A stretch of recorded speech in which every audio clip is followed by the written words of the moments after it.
అందరికీ నమస్కారం. Welcome back to our channel విజేత స్టడీ సర్కిల్. ఈరోజు మనం ఈ వీడియోలో ఆంధ్రప్రదేశ్ ఉద్యోగులు మరియు పెన్షనర్ల ఫిబ్రవరి జీతాలు పెన్షన్లకు సంబంధించిన సమాచారం చూద్దాం. అంతకన్నా ముందుగా మన ఛానల్లో ఉద్యోగులు మరియు పెన్షన్లకి జీతాలు పెన్షన్లు జమ అయ్యే వరకు ఎప్పటికప్పుడు 100% ఖచ్చితమైన తాజా సమాచారంతో వీడియో చేయడం జరుగుతుంది. అలాంటి వీడియోస్ కావాలనుకుంటే మన ఛానల్ సబ్స్క్రైబ్ చేసుకొని ఫాలో అవ్వండి. ఈ ఆలస్యం చేయకుండా మన వీడియోలోకి వెళ్దాం. మధ్యాహ్నం నుంచి ఉద్యోగులు మరియు పెన్షన్లకు సంబంధించి బిల్లులన్నీ కూడా దాదాపుగా 90% బిల్లు ఈ కుబేర్కి వెళ్ళడం జరిగింది. అయితే మనకి సాయంత్రం సమయంలో ఈ పెన్షనర్స్ బిల్లుకి సంబంధించి చాలా బిల్స్కి బ్యాచ్ నెంబర్స్ అయ్యాయి. అందులో కొన్ని ట్రెజరీల్లో పెన్షన్లు కూడా జమ కావడం జరిగింది. మనం గుడివాడ జమ అయినట్లుగా తెలియజేశారు. విశాఖపట్నం, అలాగే అమలాపురం, అలాగే గుడివాడ, ఈ విధంగా చాలామంది మన వాట్సాప్ గ్రూప్లో తెలియజేస్తున్నారు. చాలా వరకు ఒక 50% వరకు అక్కడక్కడ పెన్షన్లు జమ అయ్యాయి. అలాగే అయితే ఈ ఉద్యోగులకు సంబంధించి మాత్రం ఇంతవరకు ఎక్కడ కూడా జమ అయినట్లుగా సమాచారం లేదు. దాదాపు ఎక్కువ భాగం పెన్షనర్సే ఒక 50% వరకు జమ అయినట్లుగా తెలుస్తుంది. మనకి వాట్సాప్ గ్రూప్లో అలాగే వీడియోలో కామెంట్ రూపంలో చాలామంది తెలియజేశారు.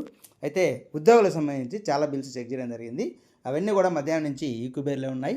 ఎటువంటి కదలికైతే లేదు. పెన్షన్ బిల్లులో ఇంకా అక్కడక్కడ కొన్ని బ్యాచ్ నెంబర్స్ కూడా అలాంటి ఉన్నాయి.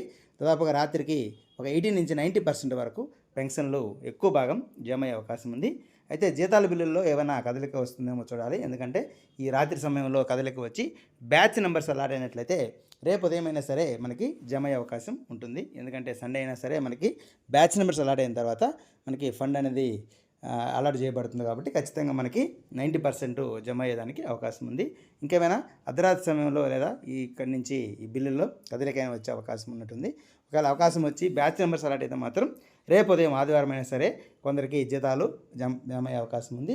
ఒకవేళ ఈ బిల్లుల్లో ఎటువంటి కదలిక ఈరోజు అర్ధరాత్రి లోపు లేకపోతే మనకి ఆదివారం సెలవు కాబట్టి జమ అయ్యే అవకాశాలు లేవు.